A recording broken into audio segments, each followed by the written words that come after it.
जय श्री राम। समुद्र मंथन की कथा का प्रसंग हम सभी जानते हैं। इसमें देवता और असुर दोनों ने विचार किया कि निरोगी और स्वस्थ रहने के लिए, या यूँ कहिए अमर होने के लिए, अमर तो कोई होता नहीं है, देवता भी नहीं होते, फिर भी दीर्घायु को यहाँ अमरता का वरदान मानकर चलते हैं। तो इन दोनों ने, देवताओं और असुरों ने, अमर होने के लिए कुछ विचार किया।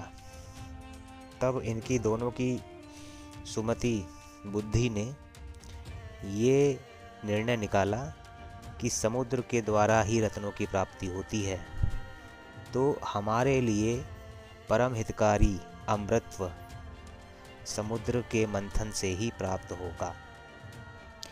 तो इन दोनों ने, देवताओं और असुरों ने, वासुकी नाग से कहा कि तुम रस्सी बन जाना और सुमेरु पर्वत मथनी बन जाएंगे। ऐसा ही हुआ। 1000 वर्षों तक यह चलता रहा।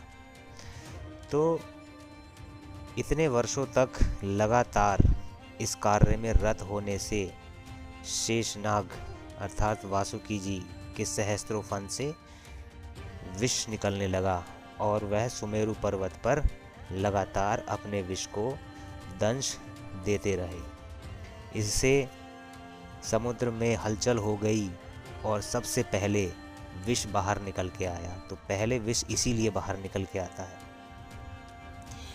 क्योंकि जब भी कोई बड़ा कार्य करते हैं तो बड़ा रोष होता है, और उस रोष में न जाने कितने ही क्रोध और अहंकार जैसी चीज़ें मन से निकलती हैं।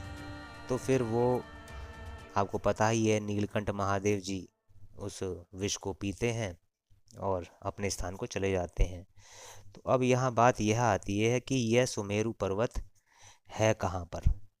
कुछ लोग इसे उत्तराखंड में बताते हैं और कुछ लोग इसे बिहार में। तो ये बिहार का सुमेरु पर्वत है और उत्तराखंड में गंगोत्री की तरफ है।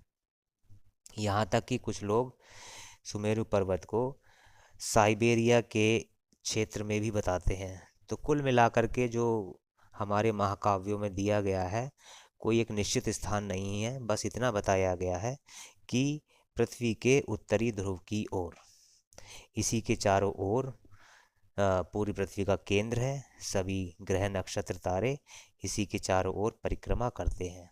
तो ये हमारे सुमेरु पर्वत की व्याख्या हुई। जय श्री राम।